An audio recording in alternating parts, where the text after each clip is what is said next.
Finally, after 15 years, Liverpool defeats Real Madrid in a UEFA Champions League match 2-0. And surely it wasn't a knockout round game, but the last man to do so was present in the stadium, which was Rafa Benitez, who achieved that feat in 2008-2009 season, defeating Real Madrid across both the two legs. Obviously, this wasn't the strongest of Madrid side, but considering they still had lots of quality players like Modric, Courtois, Valverde, Rudiger, and of course Mbappe, who is currently not playing that well ever since joining Madrid, not in the levels which we expect them to, and the Madrid fans themselves know what levels are expected of Kylian Mbappe. And young Asensio was doing great as well, alongside Camavinga, who was not performing under par for most part of the game. We'll talk about where he didn't mess up. As for Liverpool, no Trent, but Conor Bradley was massive and he was keeping Mbappe into his pocket. That was a well played game. I did say in the preview video, I'm a little concerned about that side where Bradley is playing, and of course on the Robertson side as well, where incident happened, but Robo was majorly good for the most part of the game, except conceding that penalty on Madrid player. And Konate Van Dijk weren't tested too much in the match, whereas McAllister was kept on the hook by Camavinga. That's where he was good. But when it mattered to avoid that first goal which Liverpool scored, he was out of place, and Madrid was not looking in a good position there, because even Jude Bellingham had to drop down to help the team position wise.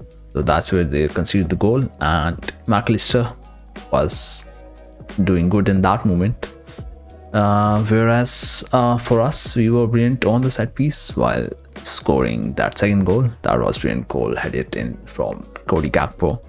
And while defending those set pieces as well, we were pretty good too in our job. And surely people will say Madrid played bad, but you can't take the credit away from Liverpool, who wasn't allowing at all for Real Madrid to hold composure and sort of the balance in the game in their play from first to the final whistle. As for the penalty incident, that was a mistake from Robo, but still on that penalty which Mbappe failed to put that in, big ups on Kelleher, who managed to do that save. And I think in the last three penalties he has got the hands on the ball. Of course, in the last game against Southampton, he was not able to let that go in because on rebound they scored that goal, but he has made those saves whenever he has been on the post in the last three incidents while trying to defend the penalty. Else, on that moment where Mbappe missed that penalty, there could have been a swing in the momentum. A game that's been on lead by Liverpool 1-0 could have been 1-1, and you never know how pressure comes into the opponent teams when they are playing Real Madrid, and Liverpool knows that better. They haven't had a good moment against Real Madrid recently, or in the past one decade you can say. So maybe could have been a different outcome had that went in, and pressure would have came back to Liverpool side. You never know.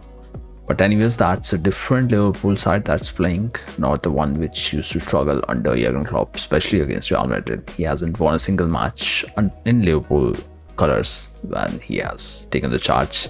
Mo Salah also missed a pen, which was a rare occasion, and I would have felt happy for him because it would have mattered for him a lot to have scored a goal against Real Madrid team with all the past incidents that has happened, the heartbreaks and everything.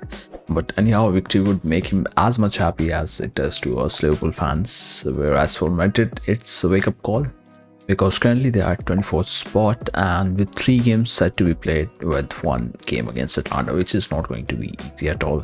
If they lose that, they are in a big trouble. Maybe they won't make it to the next round, and things will go for the defending champions from bad to worse. You never know. Talking about second part of the video, Liverpool are set to host Manchester City in a Premier League tie at Anfield, and City, who are coming in with 6 games where they haven't registered a single win, but they surely will have Ruben Dias back in the playing 11. But would that be enough for City to change the things for them, to change the momentum that's going against them?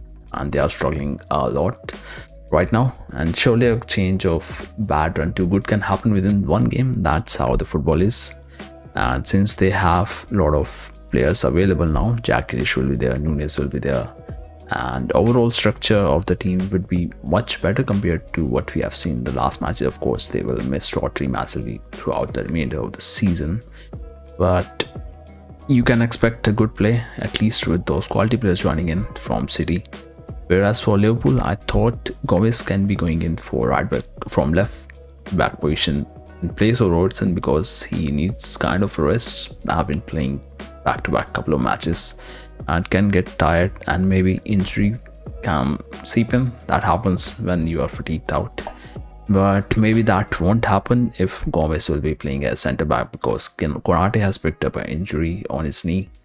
So maybe there's only one possibility when Gomez can be playing as a left back is if we are going with Kwanzaa alongside Van Dijk as centre back pair.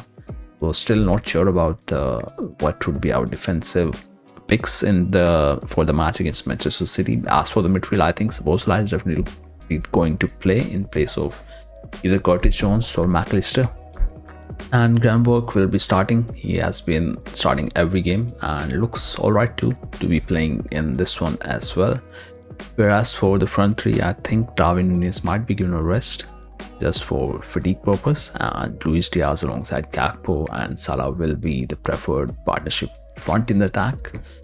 For the prediction, I'm hoping City with a little better playing 11 could be able to get a draw, and that would still keep them in little hunt for the title race, which currently Liverpool are leading by 8 points.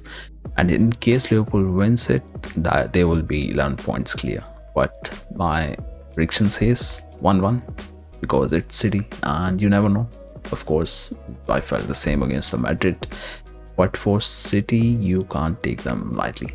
So I'm going in with a draw. What are your predictions? Let me know in the comments, and I'll catch you in the next one.